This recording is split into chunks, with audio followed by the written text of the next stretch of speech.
Assalamualaikum. This is your sir Muhammad Bilal Malik, and today we are going to learn the lesson of class angiospermae. लफ्ज़ angiosperm का लफ्ज़ी मतलब है enclosed seed, यानी कि angio का मतलब है बंद और स्पर्म का मतलब है सीड।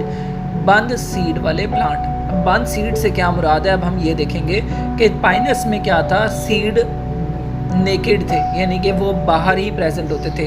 तो उसका मतलब था कि उसमें ओव्यूल जो थे वो बाहर ही नज़र आ रहे होते थे। इसमें ख़ास बात ये होगी कि जो पत्ते ओव्यूल रखते हैं उनके इर्द गिर्द मार्जिन बन चुकी है, जिस मार्जिन का नाम ओवरी है। और वो ओवरी जब फर्टिलाइज हो जाती है, जब वो फर्टिलाइज्ड हो जाए तो वो फ्रूट बन जाती है, जिसके अंदर सीड बनता है, जिससे नया पौधा जन्म लेता है। एंजियोस्पर्म में 2,35,000 से लेकर 3,60,000 स्पीशीज़ हैं जो कि उसके अलावा ये होमोस्पोरस हैं, यानी कि इनके सारे स्पोर सेम होते हैं। ऑटोट्रॉफिक प्लांट्स हैं, यानी कि ये अपनी खुराक खुद तैयार कर सकते हैं। और हाईली इवॉल्व्ड हैं, यानी कि सबसे ज़्यादा इवॉल्व्ड हैं, सबसे न्यू हैं इस दुनिया पर जो पाए जाते हैं। इन प्लांट्स में फ्लावर, फ्रूट और सीड बनता है। चलते हैं आगे। तो जब हम इसका लाइफ साइकिल देखते हैं तो इसका जो अडल्ट प्लांट है उसको हम स्पोरोफाइट कहते हैं, क्योंकि इसमें स्पोर बनते हैं जो रूट, स्टेम और लीफ पर मुश्तमिल होता है। जब वो मैच्योर हो जाता है तो उसके ऊपर फ्लावर यानी कि फूल बनते हैं। जो फूल हैं वो शूट की ही मॉडिफाइड फॉर्म होती हैं, जिसमें आप देखें तो पेडिसल यानी कि फूल की डंडी, थैलेमस यानी कि उसका ऐसा पार्ट जो कि थिक होता है, थैलेमस या टॉरस कहलाता है। फिर ऊपर लगे हुए होते हैं फ्लोरल लीव्स यानी कि फूल के पत्ते। और ये थैलेमस और लीव्स इस तरह से अरेंज होते हैं, स्टेमन एंड कार्पल इनके ऊपर मौजूद होते हैं कि वो बिल्कुल ऐसा महसूस नहीं होने देते कि वो पत्ता और डंडी का ही हिस्सा है। सेपल और पेटल जो है ये नॉन रिप्रोडक्टिव पार्ट है, इनसे कोई भी रिप्रोडक्शन नहीं हो सकती, लेकिन stamen and carpel reproductive part है प्लांट। तो अब चलते हैं आगे।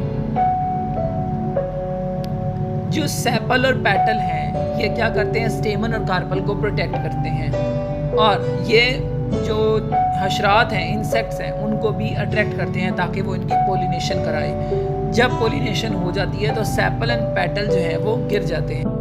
तो ये जो एंथर है बेसिकली ये क्या करता है, इसके अंदर माइक्रोस्पोर मदर सेल होते हैं जो कि क्या करते हैं, जब मियोसिस करते हैं तो वो हैप्लॉइड माइक्रोस्पोर सेल बनाते हैं।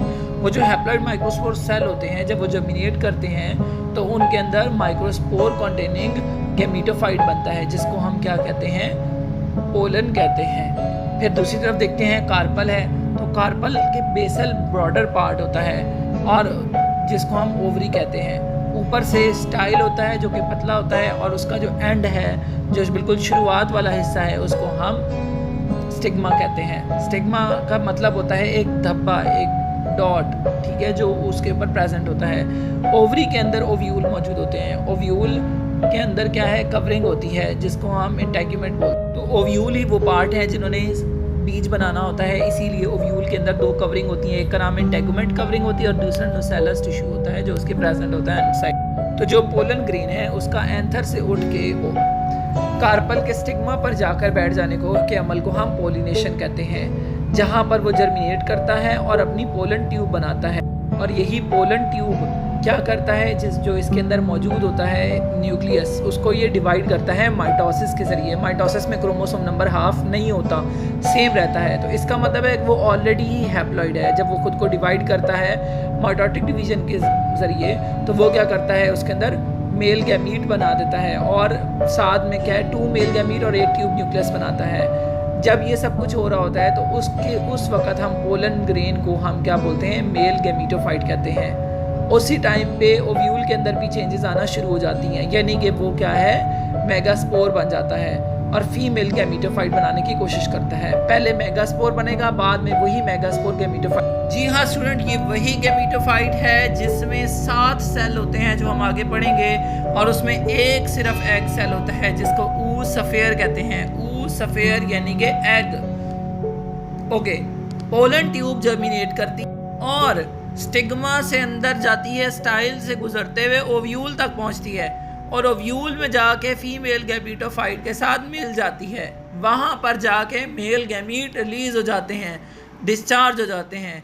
और जो एग, जैसा कि हमें पता है कि 2 मेल गैमीट के सेल थे, तो एक गैमीट एग सेल के साथ फ्यूज़ होता है यानी कि ऊसफेयर के साथ, और वो ज़ाइगोट बनाता है, जबकि जो दूसरा गैमीट है मेल गैमीट वो मिलता है सेकेंडरी न्यूक्लियस के साथ और उससे एंडोस्पर्म बनाता है। इसी को डबल फर्टिलाइजेशन का अमल कहते हैं। ऊसफेयर उसके बाद एम्ब्रियो में कन्वर्ट हो जाता है और एंडोस्पर्म जो है वो मल्टी सेलुलर न्यूट्रिटिव टिश्यू का मतलब होता है एक ऐसी चीज़ जो कि बीज को खुराक मुहैया करे। जैसे आप मूंगफली खा लेते हैं, जैसे आप बादाम खा, तो ये सब कुछ जो है वो एंडोस्पर्म ही होता है। अब हम चलते हैं सीड फॉर्मेशन की तरफ। उसी वक्त जब सीड फॉर्मेशन ऐसे होती है कि जो ओव्यूल है उसकी जो कवरिंग होती है, इंटेगुमेंट होते हैं, उसकी 2 लेयर्स होती हैं, टेस्टा और टेग्मा, ये दोनों फ्रूट में कन्वर्ट हो जाती हैं।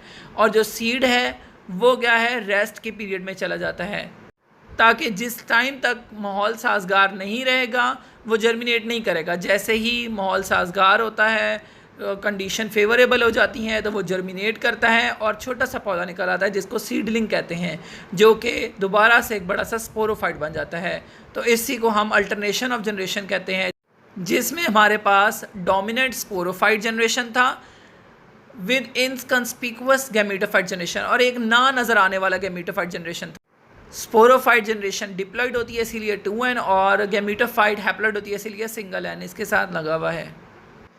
डबल फर्टिलाइजेशन एक ऐसा अमल है जियोस्पर्म में जो कि 2 मेल गैमीट को फ्यूज़ करता है सिमल्टेनियसली एक ही साथ। एक मेल गैमीट सिंगल n जो है वो एग के साथ मिलता है और ज़ाइगोट बना देता है जो कि डिप्लॉइड होता है, ठीक है। उसने तो नया प्लांट बनाना है स्पोरोफाइट, जबकि दूसरा हमारे पास मेल गैमीट था वो क्या करेगा, वो फ्यूजन न्यूक्लियस के साथ मिलेगा, जो ऑलरेडी 2 न्यूक्लियस पड़े हुए थे उनके साथ मिलेगा और ट्रिप्लॉइड सेल बनाएगा, ट्रिप्लॉइड एंडोस्पर्म सेल बनाएगा उसके अंदर, जो कि फूड स्टोरिंग। देखा आपने किस तरह अल्लाह ताला ने प्लांट की फूड को उसके अंदर ही रख दिया है ताकि वो हासिल कर सके जिस टाइम भी सीड जर्मिनेट करे। तो ये एक्चुअली हेल्प करता है प्लांट को कि वो इकोनोमाइज़ करे अपनी फूड रिसोर्सेज को। सो लेट्स वॉच और डायग्राम जिसमें पोलिनेशन हो रही है, और यहाँ पर स्टिग्मा से स्टाइल ओवरी तक जो है वो हमारे पास पोलन ट्यूब आती है, और पोलन ट्यूब एग के साथ और पोलन न्यूक्लियाई के साथ फर्टिलाइजेशन करती है। डबल फर्टिलाइजेशन का प्रोसेस मुकम्मल हो जाता है। क्लासिफिकेशन की बात करें तो 2 बेसिक क्लासेस हैं, जिसमें एक का नाम है मोनोकोटिलेडन और दूसरे का नाम है डाइकोटिलेडन। यानी कि ये कोटिलेडन क्या होते हैं, जो एम्ब्रियो है उसके जो सिरे होते हैं उसको कोटिलेडन। तो अगर हमारे पास एम्ब्रियो का जो है उसका एक ही सिरा होगा तो वो मोनोकोटिलेडन होगा, और अगर 2 सिरे होंगे तो वो डाइकोटिलेडन होगा। इसी तरह इनके प्लांट को भी हम मोनोकोटिलेडनी में जो शामिल हैं उनको मोनोकोटिलेडनस कहते हैं, और जो डाइकोटिलेडन में प्रेजेंट है उन्हें डाइकोटिलेडनस प्लांट कहते हैं। यहाँ पर आपको सारी डायग्राम दिखाई हुई हैं। कोटिलेडन उसमें 2, उसमें 1 है। फ्लावर के नंबर ऑफ़ पेटल जो है 4। तो मोनोकोटिलेडन और डाइकोटिलेडन में क्या फ़र्क है ये जानने के लिए आपको मेरी नेक्स्ट वीडियो देखनी होगी। Thank you so much. अल्लाह हाफ़िज़।